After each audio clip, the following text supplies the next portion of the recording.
De volta com o programa Opinião aqui pela sua TV Cultura, pela sua TV Nova. Hoje nós estamos contando com a presença de Eugênio Sales e Carlos Daniel, eles que são consultores empresarial, e o Carlos do Jornal Vanguarda. Eugênio, além de palestrante e coach, também é escritor.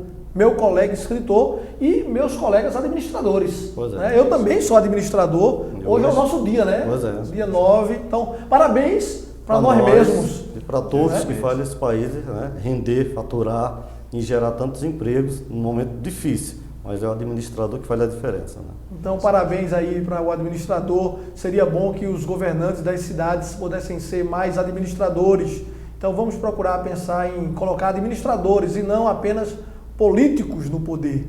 Olha bem, a gente teve um problema seríssimo com o Brasil. Estamos em crise, fato. Mas agora a gente está com a esperança de que a economia comece a evoluir, mas não começou ainda. Eu poderia dizer que para esse trimestre, eu quero depois saber a opinião de vocês, que estamos encerrando no final de setembro, nós vamos ter um recuo do PIB, na minha opinião, em torno de 0,2%, 0,3% no máximo. Eu acho que a gente já começou a dar uma reagida e depois do impeachment eu acho que vai melhorar ainda, porque vai criar o ânimo, somente a sensação de segurança. No meio de tanta violência urbana, a sensação de segurança, só isso já motiva, né? Motiva, alegra, e eu acho que vai acontecer mais ou menos isso. Mas um fato é que as vendas caíram em todos os setores, inclusive nos serviços. E com isso, há desemprego. Batemos novo recorde, mais de 12 milhões de desempregados. Quando é que a gente vai inverter essa curva? Carlos Eugênio. Léo, eu acho que o desemprego é o que mais assusta. Quando mexe na família, mexe no pai de família, numa mãe de família que está desempregado, que está realmente fora do mercado, isso realmente desestabiliza demais. Mas a tendência agora é que esse desemprego pelo menos estacione, principalmente no final do ano, já que essas medidas, como nós falamos no primeiro bloco, essas medidas doloridas estão sendo tomadas, o remédio eu acho que vai fazer um pouco de efeito, até porque é uma equipe muito técnica que está aí. Então não é só esperar a equipe, não é só esperar o governo novo, é esperar que você, empresário também, dê a injeção de ânimo, melhore o atendimento da sua empresa, não demita por demitir, segure os melhores talentos, treine, motive, chegue junto, converse, para segurar, porque ele é que faz a empresa, é o seu funcionário, é a sua equipe que faz a empresa render. Porque normalmente caiu um pouquinho, vamos demitir, não pode, porque quando você demite, principalmente além da conta, quem fica assustado. Então essa tendência aí, vem o PIB, vem a inflação, vem tudo isso, assusta demais, é muito número, né? São números demais que realmente assustam, mas que a gente precisa ter pé no chão e uma cabeça de um futuro melhor, não então, ficar apenas de braço cruzado. Então veja só, vamos dar uma olhadinha nesse vídeo, depois eu quero ouvir também a opinião do Carlos. O desemprego bateu novo recorde e é a maior taxa dos últimos 4 anos no trimestre que foi encerrado em julho de 2016. O desemprego começou a subir com força ainda no ano passado, no trimestre de fevereiro a abril, e atingiu agora, no período de maio a julho deste ano, 11,6%. Já é a pior taxa desde 2012. Traduzindo esse percentual, são quase 12 milhões de pessoas desempregadas. Teve demissão, mas também aumentou em quase 4% o número de pessoas procurando emprego. Uma parte da explicação para isso é a seguinte: o número de trabalhadores autônomos, aqueles que tinham sido demitidos e passaram a trabalhar por conta própria, encolheu em 342 mil. Chegamos assim à menor taxa de autônomos desde 2014. São esses os trabalhadores que voltaram para a fila de emprego, aumentando essa taxa.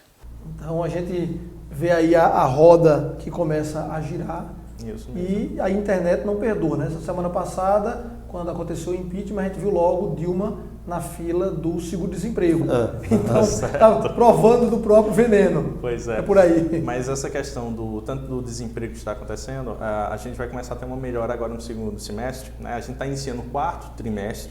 Então você vai ter as vendas tradicionais de final de ano, emprego temporário, isso aí vai ajudar muito na recolocação das pessoas que vai estar acontecendo. Um outro fator muito importante que a gente pode considerar agora para esse crescimento do emprego é o entusiasmo do empresário, né? Volta a falar isso aí, que ele vai voltar a contratar o pessoal e já está acreditando um pouco mais. Então, esse movimento de final de ano ele vai fazer com que muitas pessoas consigam agora buscar suas oportunidades.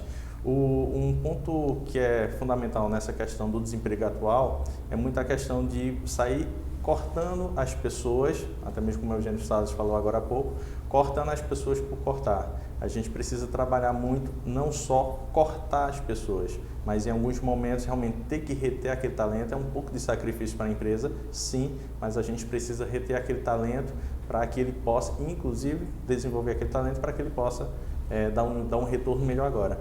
A gente vai ter as contratações. Se eu não estou desenvolvendo minha equipe, como é que eu vou produzir mais com a equipe desqualificada? Que eu ia até falar isso aí. Final de ano se aproximando, também vai haver naturalmente as contratações, né? Naturalmente. E a gente vai às vezes inchar a empresa, porque vai ter que contratar, mas não tem aquela pessoa que vai fazer o diferencial, isso, até para treinar o que está entrando, né? Pois é.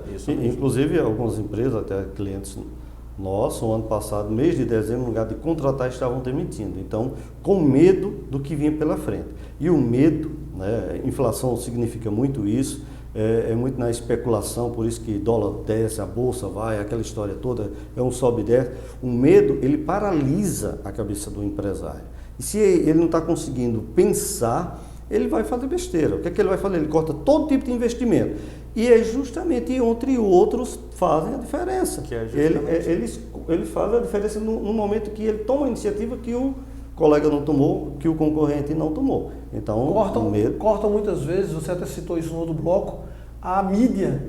Que a mídia é que faz movimentar tudo. Se você não divulgar, olha, se é difícil vender com a mídia, sem mídia é praticamente impossível. Você pode ter o melhor produto, o melhor serviço, mas não divulgou, cortou. Você pode reduzir? Pode. Diversificar? Pode. Agora, cortar por completo, de forma alguma. Isso mesmo. Então, o que é que acontece? Está sendo feito o corte no lugar errado.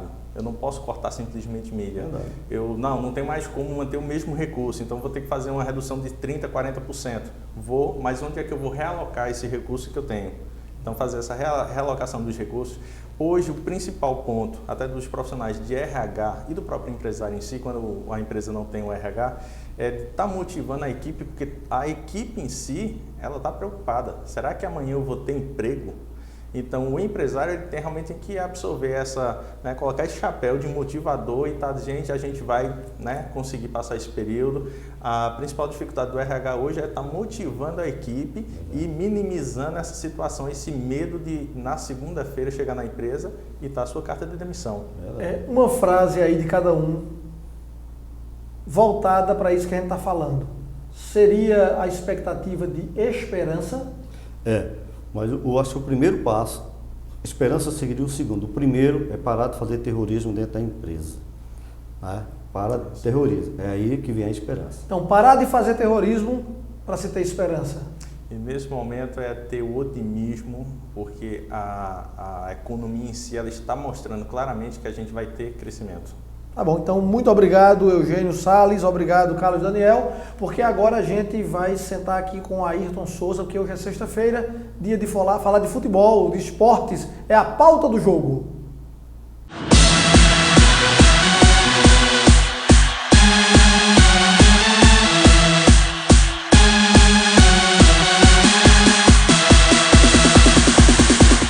Ok, seu Ayrton, estamos agora com a pauta do jogo. Eu queria primeiro desejar bom dia. Bom dia. E começar com um assunto aqui que está fervilhando durante a semana, que foi a queda de Galo, a chegada de Givanildo. Isso significa o quê? Hoje a gente só vai tratar aqui de rebaixamento. Isso significa o quê? Significa que o Náutico com o Givanildo vai fugir do rebaixamento ou vai lutar pelo acesso? Não, lutar pelo acesso eu não acredito. Eu acho que o Náutico vai brigar para ficar ali na linha intermediária. A questão do Galo foi a seguinte: ele foi acumulando resultados negativos, discórdia com o elenco e de repente escalou um time totalmente errado para jogar contra o Sampaio Corrêa. Aí correu o azar de perder de 4-2 para o Sampaio Corrêa, lanterna da competição. Aí a diretoria não tinha outra saída. Dispensou o Galo, automaticamente chamou o Givanildo, que chegou muita bronca para administrar, inclusive fazer esse elenco jogar. Enfrenta no próximo sábado a equipe do Bahia, é o primeiro teste para o Givanildo. Para mim, sinceramente, a questão é a seguinte: o Náutico nem sobe, nem desce. Está naquela linha de conforto de se manter na segunda divisão. O time é fraco. Daqui a pouco eu vou falar de uma companhia que pode ser que o Náutico tenha. Sim. Aqui no intervalo eu quero saber o seguinte. A gente teve seleção brasileira, estreia, de novo técnico, venceu 3-0. Depois o jogo aqui do Brasil deu um susto lá, mas terminou vencendo de 2-1. São 2 vitórias. Isso só acontecia na seleção brasileira em eliminatórias com o Tele Santana. Está estreando com o pé direito aí o Tite? Tá, e como está estreando. Tite é um estudioso do futebol. Todo mundo torcia que ele chegasse a comandar a seleção brasileira. Chegou num momento cômodo para ele, onde a seleção estava por baixo, onde o nosso futebol está em baixa. De repente, ele coordenou o grupo de uma maneira tal que venceu bem o Equador, com todas as dificuldades de jogar lá no Equador, 3-0, aí veio o teste. E agora contra a Colômbia, uma seleção que está na cabeça das eliminatórias, qual será a nossa reação? A seleção entrou tranquila e acontece o inverso agora. A seleção jogava para Neymar, hoje Neymar joga para a seleção. A questão é essa, a seleção está no caminho certo, 6 pontos em 2 jogos do Tite, hoje é o vice-líder da competição, tem na sequência 2 jogos, dia 10 aqui no Brasil, contra a seleção da Bolívia em Natal, e depois joga contra a Venezuela. Agora sim, começam a surgir novas esperanças para o nosso futebol. Se bem que eu não aguento a mídia falando tanto do Neymar. Para mim, um jogador mediano. E o povo trata ele como se fosse um deus. Exatamente. Fraco, muito fraco. Mas um dia a imprensa vai aprender. Olha, verdade, você tem razão. Tem razão, é verdade isso. E o Santa Cruz aí, hein? Vai ser companheiro do Náutico na Série B, não? Olha, você deve estar lembrado que você tem uma excelente memória.